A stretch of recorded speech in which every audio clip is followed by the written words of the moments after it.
Okay, so we're a little closer now because we dare not disturb Naruto. Or rather, somebody said we shouldn't disturb him.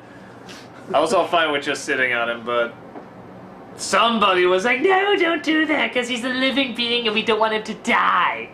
Weirdo. I should probably have to be more worried about your fans. Yeah, that's true. They'd be like, oh, animal cruelty. I am a cat, and I was very insulted when you sat on Naruto.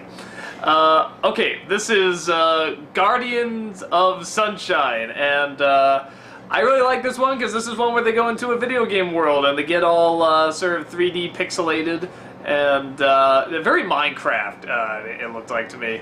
And they go in and they go into BMO pretty much. Who now that you mentioned is the voice of Lady Rainicorn. Of the Rainicorn. Now it's like I can't not hear her. That's all I hear now. And I was actually shocked when they said he. I was just like, oh, I wasn't even sure BMO was a he. So again, it's up in the air. They call him a he. They call him a she. Oh, do they say BMO's a she sometimes? Yeah, it's BMO. Okay, just unisex. Oh. Yes.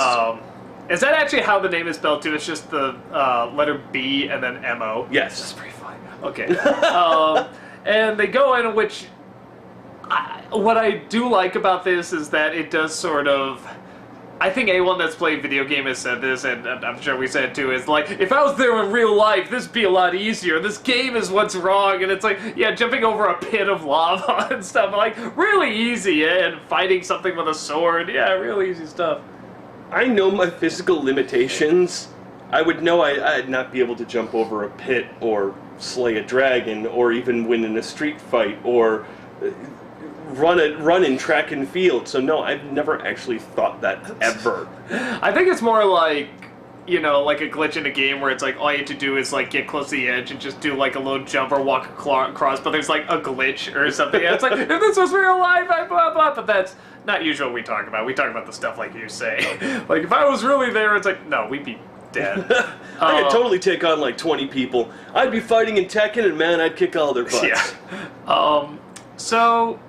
So I like kind of the effects on this one. I like sort of the 3D idea. I love all the little, all the little touches that this show does. I love that there's one part where they're singing about being in the video game, and Finn's face with his mouth turns into a little pong. Like his eyes are the paddles, and his mouth becomes the ball, and it's like, that was hilarious. It's just a little thing to the side, and this show is just filled with little touches like that, and...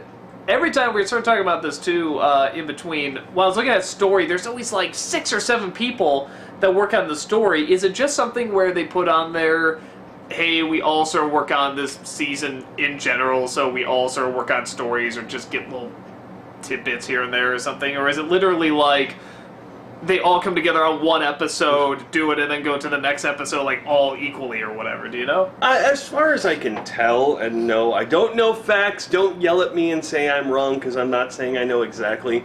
But no, it seems that it's pretty much the same group the entire time. It's kind of like a safeguard, like, yeah, while we were talking about the season, we'll just put everyone's name on there because you came up with this kind of idea, which we didn't necessarily use in that episode, but we used it 10 episodes later. Yeah, I sort of see in the cast, too. Like, there'll be one, like, you know, Princess Bubblegum was voiced by X, but, like, she wasn't in the episode, but she might be in the next one. Yeah. Or something like that. So, yeah, I think it's just sort of a general, you know, big safety net, get everybody in. Yeah, and when they get to the end, like, they get outside, they get out of BMO, and then the creatures follow them, but they get the sunlight, so it's okay, because they just want the sunlight, but then they wanted to kill BMO, and that was bad, so they... I'm forgetting... Oh, that's right, they did the move, the little left, up, down, which, again, I mean, anyone that knows, like, the old... up, down, left, right, BA, select, start. That's for 2-player. Yeah, I mean, that's... Those moves are just, like, still sort of ingrained. Like, there's so many people that, like, can't remember things that are vital to, like, survive half the time, but it's like they'll still remember up, down, left, right, you know, all those codes. And I like this episode because those sound effects and those graphics and stuff are still, like, friggin' heaven to me. I just hear those sounds and they just sound so good. It's like, I wish I could be like, oh, it's just a nostalgia thing. Well, it is just a nostalgia thing, but My God, I love them so much. I mean, whenever, even that opening screen, which was very pixely, had the little press start and stuff, it's like, I love seeing that. I just love those things. So, this was right up my alley. I thought it was really cool. What I love is like, the entire time we've been doing this, you've been talking about how it's very video gamey. And I'm like, oh God, I can't wait till he sees this one where it is a video game pretty much. I thought you'd get a kick out of that. But what I like personally with, as you're saying, the small things, the sound effects,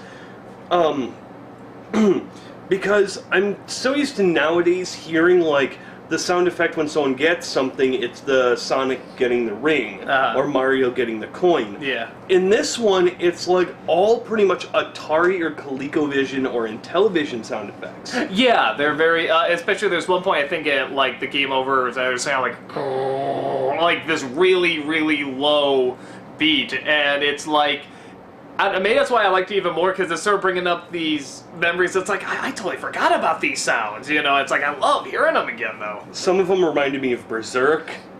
And yeah, like, that's what I like, is it's not the new game sound, or, okay, we'll say the mid-ground sounds. It's the old school ones, and that's what I used to play, so I guess... Back when video games first got sound!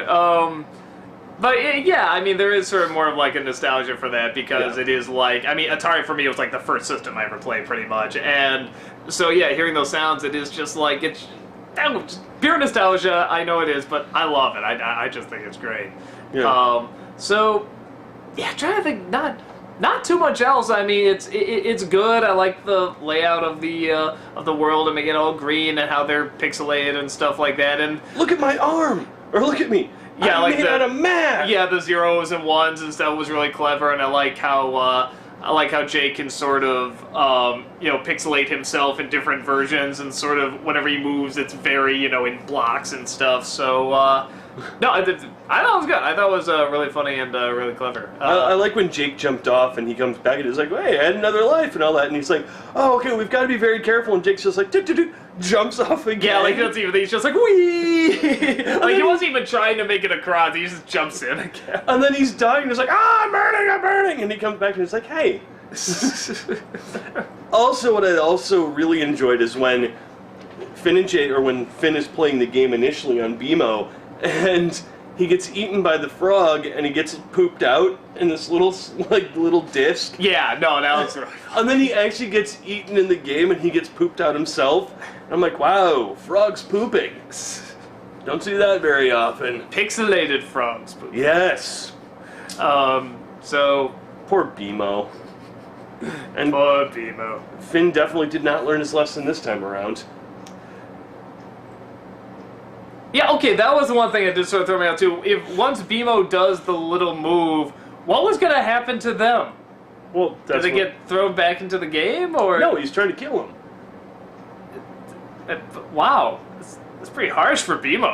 Oh, what did they do to him? They literally violated the poor little guy. Okay, true. It was like rape. But on like an epic scale. Yes, and also, real physical abuse, because he had like this big gaping hole on the side that's like, but yeah, they had it coming. Yeah? Yeah. Poor little BMO. I hope they don't come back. Up, down, left, right. Oh, hi, how you doing? I'm okay, thanks. How's Jory? Sleeping, as usual.